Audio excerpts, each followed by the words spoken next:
Let me see. Can y'all hear me now? Can you hear me now? Can you hear me? Okay. All right. Thank y'all for saying something because I was just talking and talking and talking and playing in the background, and that's why you couldn't hear me. I'm so sorry. But thank y'all for staying though, and thank you for telling me that you couldn't hear me. But as I was saying, we don't seldomly or rarely do we take the time to pull away to really do that inner work so that we can then attract the person that God wants us to have. We think that, oh, a person is just supposed to come into our lives, accept us for who we are, and just come into our lives and with all of our baggage and our mess and our trauma or whatever have you, and just accept us right there. God does welcome us in a way where he tells us, come as you are. But even the Son of God could not stay in the form that he was in. He had to transform and become somebody different so that he can then walk into the version of himself that was ready to be crucified. So you have to remember, when it comes to choosing your mate, choosing your spouse, trying to choose somebody for the future, to prepare yourself so that whoever God sends you, you won't run them away. You won't lose them. The relationship won't break up. Why? Because it don't mean that it won't be issues, but the relationship itself will have a solid foundation. Why? Because you're solid. So when you are solid, you meet other solid people. Because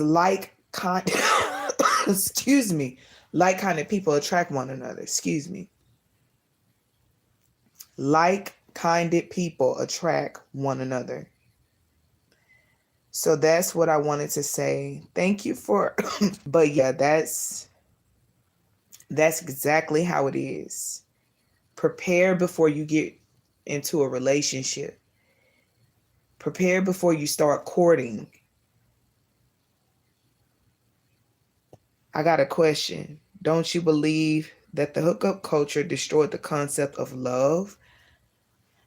I believe that that is a part of the problem, Michael. I really do believe that the hookup culture is a part of the problem. And I also believe that it's up to us to put in work, even though there is a such thing as a hookup culture. And it's kind of all over social media. You see it everywhere, where everybody is just about the hookup, but nobody is about commitment. Nobody want to settle down. Nobody wants to really just court with intentionality and date for the future, because everybody just want to hook up. And that is a huge issue in the dating pool. I have seen it over and over. But it's up to me to begin to, only person that I can be accountable for is myself. And I can be the top 1% that changed the narrative. You can be the top 1% that changed the narrative. You don't, just because this culture have polluted things in a sense, and that's why they say, oh, it's pee in the dating pool. But in all actuality, maybe if I begin, and that take me right back to what I was saying, Michael, because if I get myself together, I'll stop going where there's pee. If I get myself together, I won't be so quick to run where there's urine in. I would discern that is not good for me. I would discern that person is, like, my boundaries and my standards, that person does not match that. So I will walk away. I will walk away because that person didn't match my standards. They didn't. And I didn't wait around for them to all of a sudden, try to do right. I left. And as a result, I'm making room for the right person to come into my life. So even though it's they say it's pee in a dating pool. I got to look inwardly and make sure that I myself am not a part of the problem. I myself, I am not a part of that group that they are talking about. And I remember I had to tell one young man that I was dating, I said, I'm not about to lower my standards for you. Not about to lower my standards for you.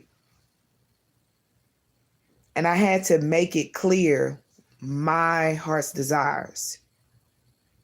I had to tell him how I felt about the things that he did.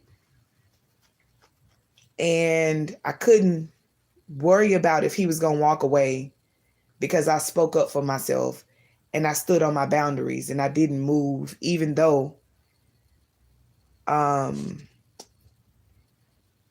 couldn't move off my standards, even though it was tempting to. Because when you really like somebody, then sometimes that like can cause you to kind of be blinded to them. But you said, tell me, why not lower standard then?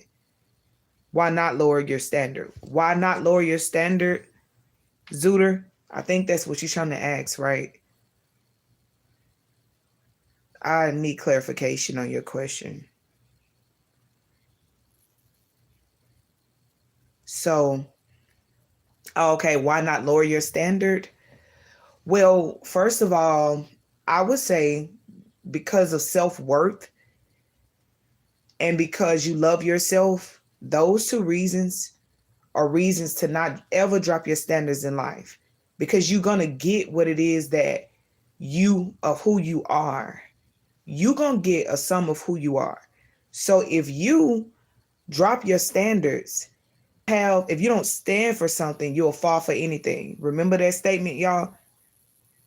If you don't stand for something, you'll fall for anything. So in knowing that, it's like I got to have standards and boundaries so that I can stay focused, so that I can have some dignity, so that I can have integrity, so that I can maintain who I am. So self-love and self-worth, knowing that I deserve the best, knowing that I'm worthy to have godly love, no lack of standards. Did you see if you were up to his standards, but he overlooked your flaws? You know what? We did have, thank you for your questions tonight. They are really, really good. So we were having like deep conversations about that. And without exposing like all personal business, right? Our conversation was surrounding that very thing that you just asked me. And quite naturally, when you are in a relationship with somebody, or if you're talking to somebody, there's going to be several areas in both of y'all's life where you're going to have to give grace.